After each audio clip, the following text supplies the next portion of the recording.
What's up guys, Max here. So today we are embarking into new lands. We're actually going to be rebuilding the GM 4L60E. Originally I had planned to rebuild a new transmission and throw it in my truck. Unfortunately that transmission turned out to be a bit of a scam because it was missing some of the internal parts, so we decided in the end to just pull this is the transmission that was in my truck. So the way this video is going to go, it is not meant to be a full hands-on deck, do-it-yourself video. Most of it is just going to be time-lapsed because I am not an expert in rebuilding transmissions. There are much better videos to watch. And the video I'm actually going to be watching as I do this to make sure I don't miss anything is this video right here.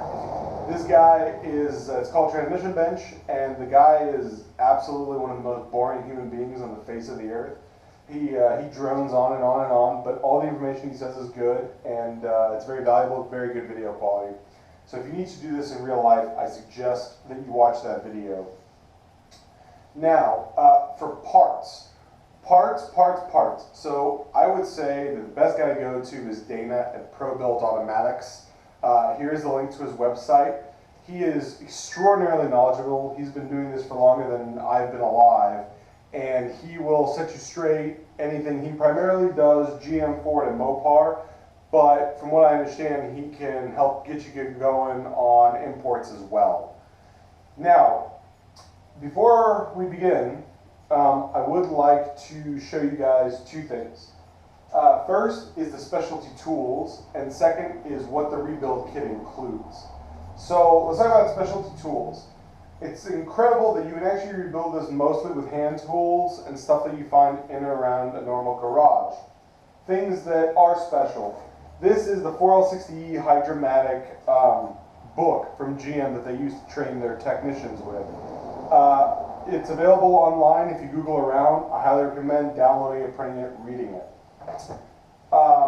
I didn't have these, I had to buy them special. These are large snap ring pliers. Pretty much everything in this transmission is held on by snap rings, so these are super important. And you want to make sure you buy a quality pair of them. This is a T50E or T50IP Torx bit. It's needed to remove the bell housing. If you actually look on the Torx bit, the fins themselves are a little bit larger. You can buy this, I actually bought the little nub from Sonex and pressed it into one of my other holders, but you can actually buy this whole assembly complete on Amazon for a few dollars. You're going to need a soft tip air gun. Most people are going to have this as part of some sort of kit, but you are going to need it. This is a quasi home built tool. It's a spring box press. You're going to need a little one and a big one. This is for the final spring and the reverse piston, and this is the reverse input drum spring box. In addition to that, you're going to need a block and some ever thread, as well as a wing nut. Basically, this acts as various compression, either to pull it together or push it apart. And you'll see me do it as part of the time lapse. But this is something that most people don't have, and you really need to buy. Transgel Red. This stuff is like $20 online. Go to your local Transtar. It's $4.99 a tub.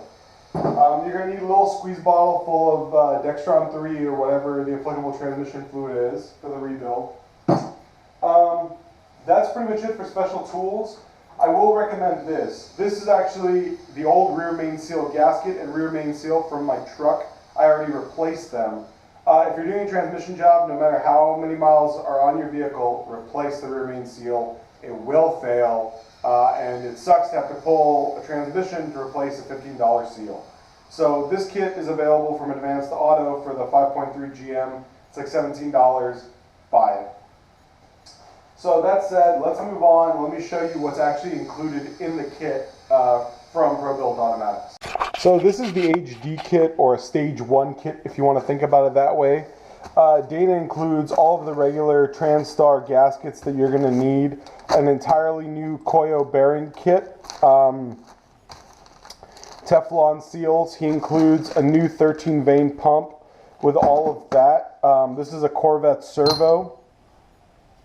This is a reverse input drum. I'm worried that the one I have is burnt up, so I actually bought this separate, but Dana sells these as well. You get all new frictions and steels. You get a variety of bearings, and they're all labeled. More frictions and steels, various seals and gaskets, and this plastic ring. You get the hardened Beast sun shell. You get both new Sprag clutches. You get a full new piston assembly. You get Rake Bestos, I believe this is 4th gear. And then the most important thing is this is the modified Borg Warner high strength, heavy duty 3/4 clutch pack. This is what failed in my transmission, and I'll stop and show you guys that when we get to there. But this is actually more discs, different thicknesses, and he includes a new end ring, a new mounting spring, and a new C-clip that fit. This is a high energy band.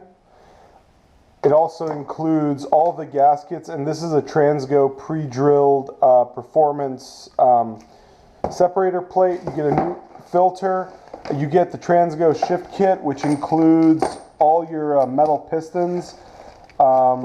Includes a new valve, includes Torlon balls, new springs, and this whole new spring kit, as well as new springs for both of the spring boxes. In addition, I purchased these. These are new bolts that hold the torque converter to the flywheel. And this is a Trailblazer torque converter that's been rebuilt. This gives you a slightly higher stall, somewhere around 2,500 RPM in this truck. It's 1 inch smaller diameter than the stock 12-incher. You can actually get this advanced auto with the 50 off 125 coupon, plus the $50 core charge. You actually get this for only about $75. And this is rebuilt by Pro King Transmissions, I believe, and it's very reliable. It's got really good reviews online.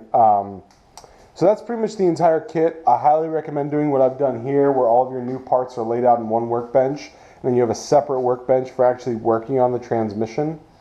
And you guys are actually going to be right up there looking down on me as I rebuild this. So hopefully all goes smoothly, and this should be a kick-ass video. Thanks, guys.